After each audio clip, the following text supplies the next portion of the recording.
Joining me on the show at this point in time is Major Mohammed Ali Shah, Empire Media panelist, defense expert. Also joining us on the show is Advocate Ashwini Dubey, senior lawyer, advocate on record at the Supreme Court. Maria Tabassum, director of Medina and Global Group of Institutions. She joins us all the way from Hyderabad. Last but not the least, Farha Faiz, women activist, Muslim activist, is also joining us on this all-important conversation. Take a response to the same question from Major Mohammed Ali Shah. Ali, do you think this is, a tug of war between the constitution and the religious ethos of any religion, in this case Islam? A very good question by you, Vineet, and I would like to answer this question in a way that I can vouch for the fact with conviction that no one will be able to counter me on this. Don't be sure of that, Ali. We have highly qualified guests here. Vineet, I'm 100% sure of this.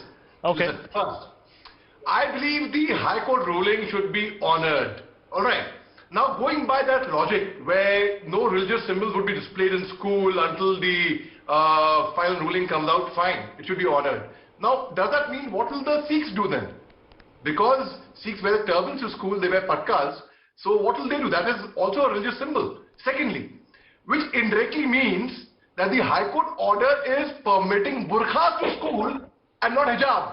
Because burqa is not a religious symbol. There is no mention of the burqa in the Quran Sharif, in Islam, in the Muslim religion. There is no burqa. And in fact, they themselves saying the problem arises when the women from hijab, they will graduate on to burqa and they will start demanding tomorrow, they'll demand for this.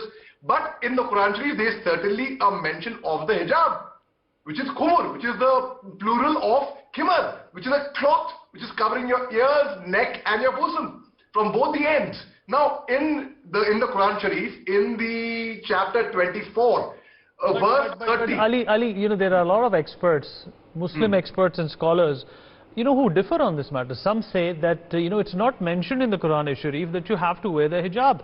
Whereas you are saying that, you are even specific about the paragraph and the phrase where this is mentioned. It's this confusion, perhaps, which is not letting us decide. Yeah. There's no confusion. It's very clear cut. In fact, anybody, you get the Quran Sharif right. I have a Quran Sharif with me right now, in fact. Which Muslim scholar you're talking about, I do not know. I mean, he would not be... Let me check with Maria as well. Maria Tabassum, if you're back with us. Yeah, I'm back. I'm so sorry. Maria, is it found in the Quran that the hijab is an essential part of a woman's attire? Yes. Let me take a concluding thought from Ali as well. Ali, we've run out of time. Quickly. Vineet, I'm not a lawyer, but I can vouch for the fact with conviction that I can take on any lawyer with the help of my knowledge and the education. Wait, I will tell Mr. Ashwini, I really respect his knowledge and I admire the way he put the point forward in a very sophisticated way. But I would tell Mr. Ashwini, sir, Article 14, Article 21, Article 25(1), which you just quoted, Article 33, Article 44. Now tell me one thing, the Article 33 and Article 44 also give the power to make an amendment in Article 14 and Article 25 if the need arises. Secondly, you quoted about the Constitution of India. Let me tell you one thing, sir, let me enlighten you by one thing. When the Constitution of India was actually brought into practice, not only the national sentiments or the religious sentiments were considered, but both together, which means not just, okay, it's there in your religion, so it would be considered, no. The national sentiments also, like you quoted Kirpan. Sir, the turbans are essential for Sikhs, but many Sikhs, out of choice, do not wear it, they get their head chopped.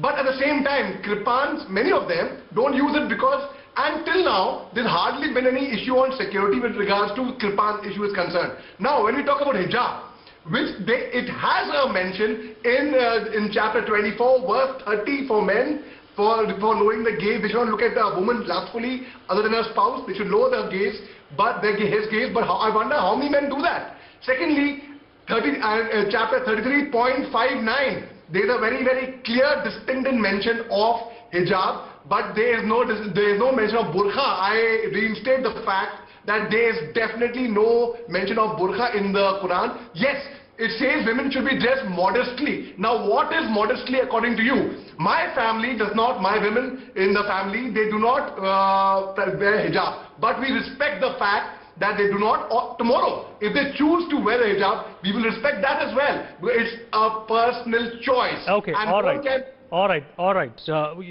Very good arguments there by Major Mohammed Ali Shah. Thank you everyone for being a part of this constructive conversation.